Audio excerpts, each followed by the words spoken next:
Shalom saudaraku yang disayang oleh Tuhan. Renungan pagi untuk membuka hati, mengawali hari, melangkahkan kaki berjalan bersama dengan Tuhan.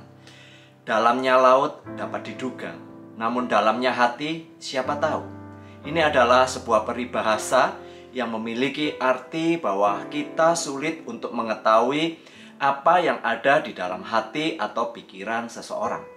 Seseorang dapat bermuka manis kepada kita, tersenyum kepada kita, namun kita tidak akan pernah tahu hati dan pikirannya. Apakah itu menunjukkan sebuah ketulusan atau kepura-puraan? Bukankah kita juga dapat bersikap demikian kepada orang lain agar kita nampak terlihat baik, namun sejujurnya kita sangat sebel dengan orang tersebut? Hidup memang penuh dengan drama kehidupan, dan kita adalah bagian dari pemeran drama kehidupan itu. Sebuah kalimat syair lagu mengatakan, dunia ini adalah panggung sandiwara. Ada peran wajar yang memang natural, namun juga ada peran yang berpura-pura, yang dibuat untuk mengelabui. Kita sering mendengar ungkapan seseorang yang berkata kepada kita, kamu sih polos, makanya gampang dikibuli. Ya, memang kadang menjalani kehidupan yang biasa dan polos malah diperdaya. Sementara mereka yang menjalani kehidupan dengan topeng kebohongan malah disanjung dan dipercaya. Dunia yang sudah jatuh dalam dosa dan tidak ada seorang pun yang bisa menebak apa yang ada di dalam hati dan pikiran orang tersebut. Firman Tuhan hari ini mengatakan, seperti air mencerminkan wajah, demikianlah hati manusia mencerminkan manusia itu. Amsal 27 ayat yang ke-19. Kita memang tidak mengetahui apa yang ada di dalam hati dan pikiran seseorang. Demikian juga sebaliknya orang lain tidak mengetahui apa yang ada di dalam hati dan pikiran kita.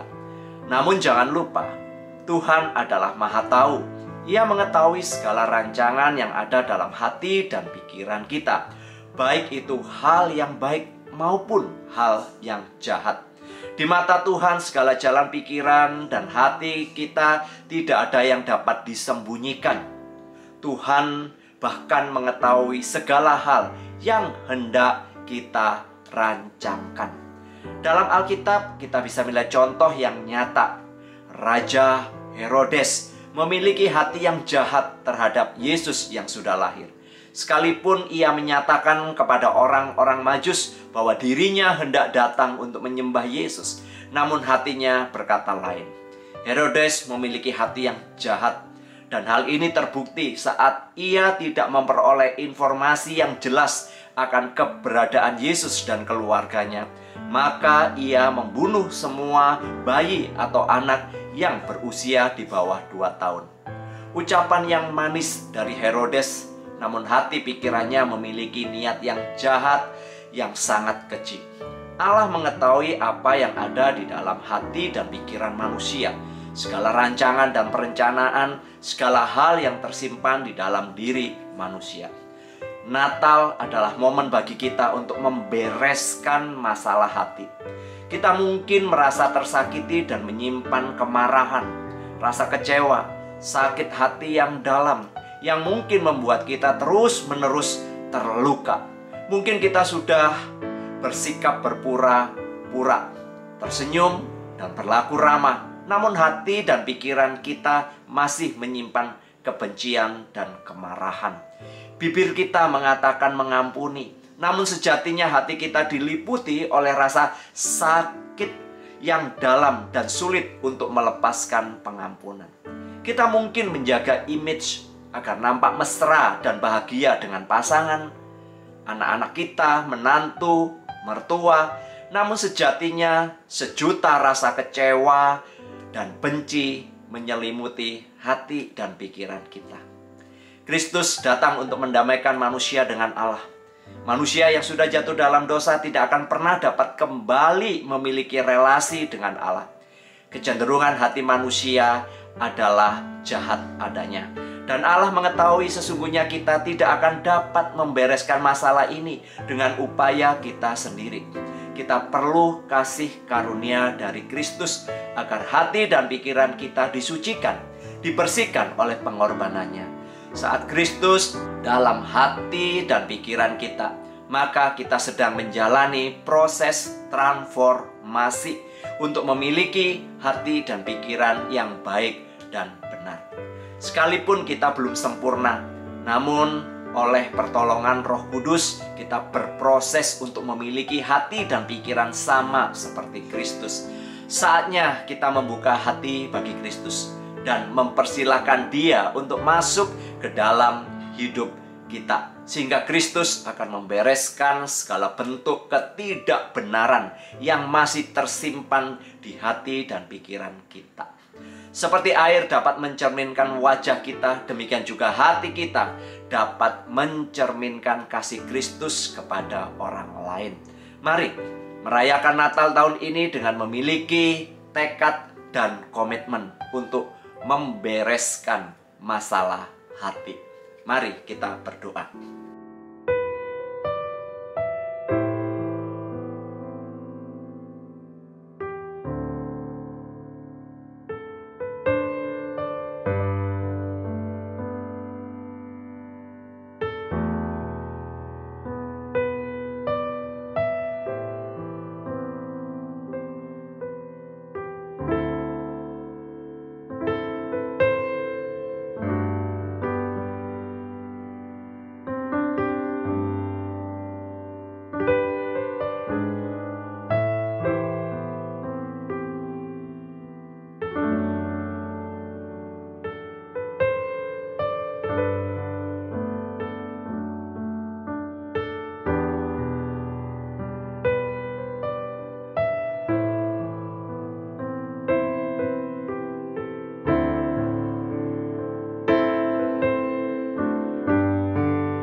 Tuhan, terima kasih kami diingatkan kembali. Memang kadang kami seringkali memakai topeng kepura-puraan. Bibir, wajah kami menampakkan keramat tamahan, namun sesungguhnya hati kami, pikiran kami penuh dengan kebencian. Ampunilah sikap kami yang seperti ini ya Tuhan.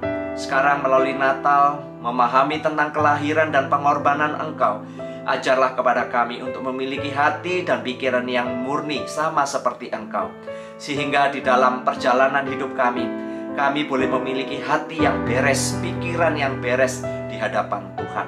Terima kasih, berkatilah ketika kami boleh merayakan Natal pada tahun ini. Di dalam nama Tuhan Yesus kami sudah berdoa. Semakin kita mengenakan topeng kepura-puraan, maka semakin sakit kita menjalani kehidupan. Selamat merayakan Natal. Berkat dari Allah Bapa, penyertaan dari Tuhan Yesus Kristus, dan pertolongan Roh Kudus menyertai kita sekalian hari ini sampai selama-lamanya. Amin.